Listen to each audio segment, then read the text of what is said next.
इन दिनों में बहुत सारे लोकल लैंग्वेज के बारे में भारत सरकार ने प्राइमर बनाया है, 2 भाषी बनाया है। आज तक भारत की 77 स्थानीय भाषा पे भारत सरकार की एनसीईआरटी ने प्राइमर्स बनाया है। अध्यक्ष जी, आज जेई हो, नीट हो, सीयूईटी हो, ऐसे 13 मातृभाषा और स्थानीय भाषा में आज परीक्षाएं होते हैं। अभी कई सारे मित्रों ने एक वितर्क को या उसको कैसे कहूँ, उस शब्द को मैं शायद मेरे पास शब्द नहीं हो रहा है। अभी बड़े आक्रामकता के साथ सभी ने कहा कि भाई आप चीज़ों को एक आइडियोलॉजिकल एंगल से दिखते हो। ऐसा नहीं अध्यक्ष जी, हम भारत की ज्ञान परंपरा आधारित हमारी शिक्षा बने। मैं इस सदन में एक विषय को फिर कई बार दोहराया हूँ, आज भी आपकी अनुमति से दोहराऊंगा। हम सभी लोगों को एक चीज़ को भूलना नहीं चाहिए। 1835 में जब भारत की उस समय के एक प्रशासक जो शिक्षा देखते थे, मैकॉले, ब्रिटिश पार्लियामेंट में क्या भाषण दिए थे? उन्होंने कहा था कि भारत एक अद्भुत देश है, भारत को ऐसे जीता नहीं जा सकता है। भारत में कई सारे विषयों में मूलभूत धारणाएं कुछ अलग है। जब तक हम उसकी संस्कृति को मटियामिट नहीं करेंगे, उनको अगर जमीन तक नहीं लेके आएंगे, तब तक भारत को जीतना संभव नहीं। इसलिए भारत की शिक्षा व्यवस्था को हमको नष्ट करना पड़ेगा, एक पाश्चात्य ढांचा को हमारे ऊपर थोपना चाहिए, ऐसा मैकॉले का रिकमेंडेशन है। इसीलिए आज हमारी मान्यता है, हमें 21वीं सदी में भारतीयता के ऊपर, मैं अगर अनुमति दूं तो मेरे बहन कानीमोझी जी स्मित हास्य कर रहे हैं, मैं उनको कहूं भारतीयता का अर्थ क्या है? तिरुकुरुर को सभी भाषाओं में कानीमोझी पढ़ाना मेरे लिए भारतीयता है। शायद आप उसमें सहमत होंगे। तिरुवल्लुर की साहित्य को देश भर में ले जाना, शायद ये मेरे लिए भारतीयता है। मैं अध्यक्ष जी श्री अरविंद को, इससे तो खुश हो जाएगी, दूसरे आपने बोल दी ना नाराज हो जाएगी। सर मैं अध्यक्ष जी, वास्तव में कोई भेद है नहीं है, भेद तो है राजनीतिक कारण से। They're doing that. Honorable member, you must know, we're exactly doing that. मैं अभी श्री अरविंद जी को कोट करना चाहता हूं। मेरे मित्र ओवैसी जी भी आ गए, अच्छा लगा, ओवैसी जी के साथ थोड़ा रहने से अच्छा लगता है। श्री अरविंद कहते हैं शिक्षा के बारे में, education should be in accordance, Shri Arvind ji को मैं कोट करता हूं, education should be in accordance with the needs of modern life, but include the core ideas and method of ancient education। अध्यक्ष जी, इसमें क्यों चिंता होनी चाहिए? किसमें क्या आइडियोलॉजी है? अगर मैं तिरुकरुर की बात कहूं, अगर मैं तिरुवल्लुर की बात करूं, अगर मैं श्री अरविंद की वैश्विक कल्पना को सामने रखूं, ये तो कोई आइडियोलॉजी नहीं है। नहीं, एक बात बताइए, कोई भी दल की सरकार आइडियोलॉजी से आती है ना, विचारधारा को लेकर चलते हो ना।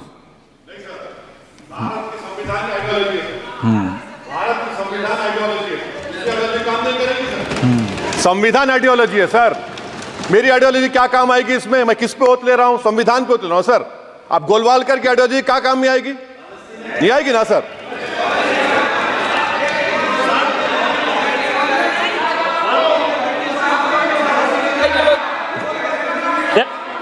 हाँ, आप बोलिए निशिकांत जी। सारी पॉलिटिकल पार्टी अपना मैनिफेस्टो घोषणा पत्र लेके जनता के सामने जाती है और जनता विचारधारा के आधार पर उसको वोट करती है और उसी को इम्प्लीमेंट करना उस सरकार का काम है जो उस विचारधारा। और हम संविधान को मानते हैं, यही कहते हैं। संविधान में सभी पॉलिटिकल पार्टी की आस्था है, इसीलिए वो रजिस्टर्ड पॉलिटिकल पार्टी है। इसीलिए संविधान अलग है, आइडियोलॉजी अलग है। जो विषय रख रहे थे मंत्री जी, राजनीतिक आइडियोलॉजी की बात कर रहे थे। रामजी लाल वर्मा जी, आपके कुछ कह रहे थे?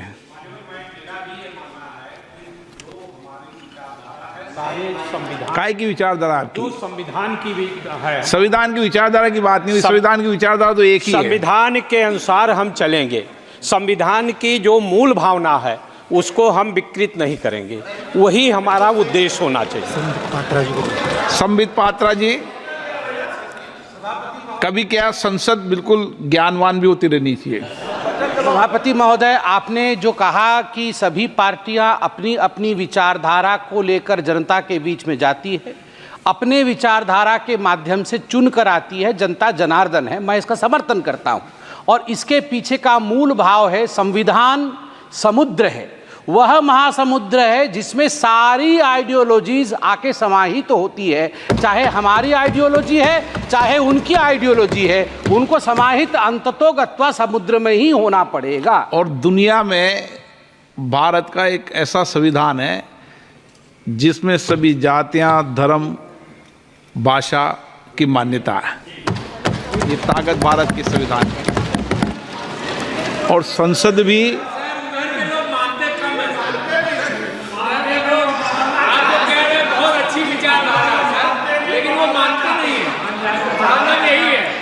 माननीय मंत्री जी,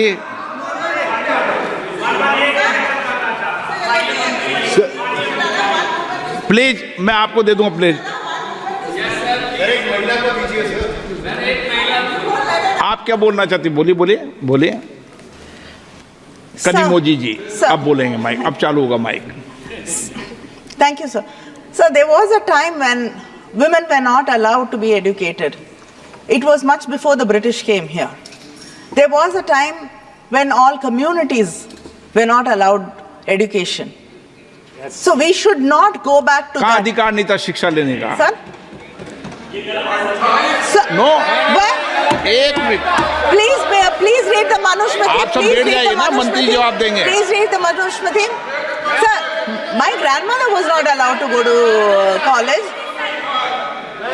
Sir, every caste and community. Bharat के संविधान में एक मिनट भारत I के am not संविधान talking में about the कभी भी Constitution, sir. I'm talking वर्ग before- और लिंग के आधार पर हमने शिक्षा का बंटवारा कभी नहीं किया। माननीय मंत्री जी, अध्यक्ष जी, अब तमिलनाडु में किया हो तो पता नहीं मुझे, बाकी यहाँ तो नहीं किया देश में। अच्छा एक मिनट माननीय मंत्री जी, आप पूरी बात कर लें, आप बात पूरी कर लें। Sir, आपकी कहा कि आपकी माता जी को विद्यालय में जाने के लिए रोका, ग्रैंड मदर को। वो सामाजिक रूप से अलग अलग प्रदेशों के अंदर इस विषय को लेकर आंदोलन हुए थे, लेकिन संविधान के अंदर हमेशा हम संविधान से चलते हैं, संसद संविधान में चलती है। संविधान में कभी किसी को रोकने का अधिकार संविधान में कभी नहीं रहा, डिबेट में नहीं रहा। yes, sir. Sir, Baba Saheb Ambedkar said that caste system. 52 के पहले तो अंग्रेजों का राज था, उसके लिए तो लड़ाई लड़ी अपन ने। Sir, caste system is not the division of labor, but it's a division of laborers. So we should remember that. I am not saying today we are not, the house doesn't run on constitution, but there were days when caste system was the rule of the land. Yes. We cannot go back to that. Today, social justice is what the constitution upholds. And that is what I'm talking about.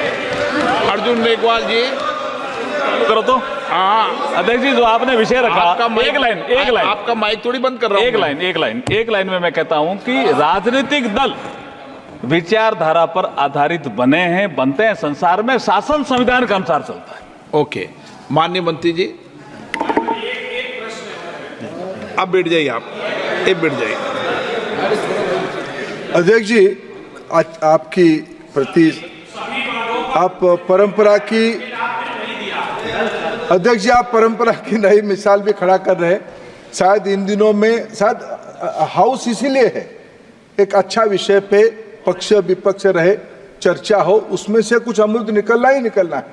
सब democracy के ही शर्त है साहब। भारत के अंदर ही democracy से ही हम आज 400 करोड़ से 48 लाख करोड़ तक के बजट को बढ़े हैं।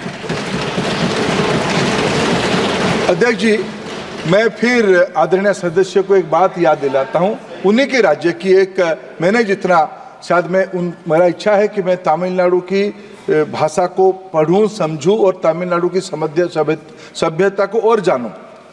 इसी संसद की जब नींव रखा गया था, इस नया भवन की जब नींव रखा गया था, माननीय प्रधानमंत्री जी ने एक भाषण दिया था। आप भी आदरणीय अध्यक्ष जी उपस्थित थे, आप भी मंच पे थे। प्रधानमंत्री जी ने कहा कि देश विश्व में प्रजातंत्र के बारे में कई धारणा है।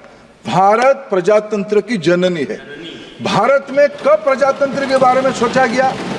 तमिलनाडु की तंजावुर के पास 4th सेंचुरी में, उन दिनों में पंचायत व्यवस्था कैसे रहेगी और पंचायत में अगर कोई प्रतिनिधि को, कोई चुने हुए व्यक्ति को कुछ गड़बड़ी किया, निकालना कैसा है, उसकी भी एसओपी उस शिलालेख में लिखा गया था। ये मेरे भारत की सभ्यता है, यही अध्यक्ष जी मेरा आइडियोलॉजी है, इसी को लेकर मैं गौरव कर रहा हूं। दूसरी बात रहा महिलाओं के बारे में, महिलाओं के बारे में कहा गया। अध्यक्ष जी, मैं जिस प्रांत से आता हूं वो मेरा महाप्रभु की प्रांत है, मेरा परिचय महाप्रभु जगन्नाथ है। महाप्रभु जगन्नाथ जी की धर्मपत्नी महालक्ष्मी है। 1500 सदी में माँ महालक्ष्मी ने, एक लोक कथा में है, महाप्रभु जगन्नाथ जी और उनके बड़े भाई जात पात की बात की है। महालक्ष्मी जी को पसंद नहीं हुई।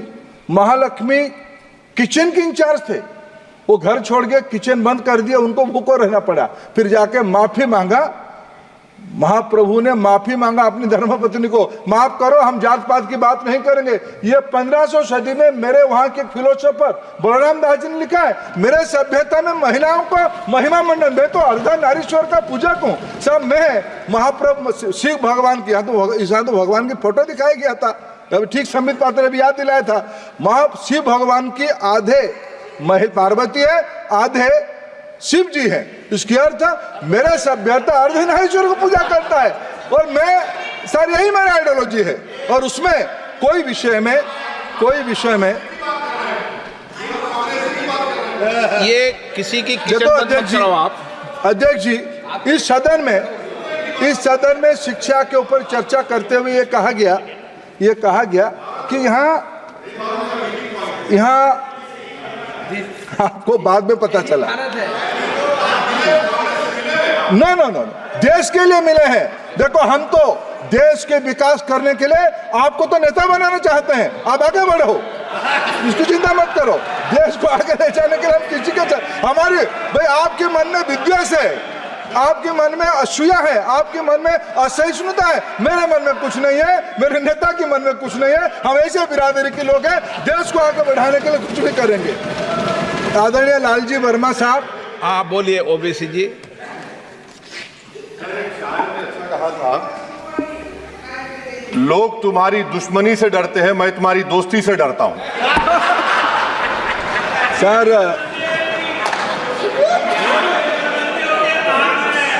सर हम घूमते यही तो सदन है।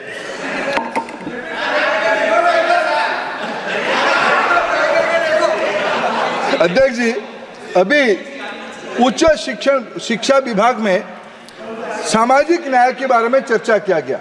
सर, मैं आज बड़ी जिम्मेवारी के साथ, लालजी वर्मा साहब हमारे देश की सामाजिक न्याय आंदोलन की एक अच्छे कार्यकर्ता है, मैं उनको सालों से जानता हूं, व्यक्तिगत हमारा परिचय अभी हुआ, लेकिन सर वो भी उठाते हैं। मैं एक तथ्य आपके सामने रखना चाहता हूं। वर्मा जी, कुछ विषय को, सत्य को भी स्वीकार करना चाहिए। पिछले दिनों में हमारी सरकार ने क्या होता है कि अध्यापक पद निरंतर खाली हो जाता है, रिटायर करते हैं, फिर नए लोगों को भरना पड़ता है, रिटायर करते हैं, नए लोगों को भरना पड़ता है। इन दिनों में लगभग 39,315 अध्यापक और नॉन टीचिंग स्टाफ को हमारी सरकार ने इन दिनों में, पिछले 2 साल के अंदर हमने नियुक्ति दिया है। लेटेस्ट अपडेट के लिए हमारे चैनल न्यूज़ इंडिया फर्स्ट को लाइक, शेयर एंड सब्सक्राइब करें एंड यस, बेल आइकन को प्रेस करना ना भूलें।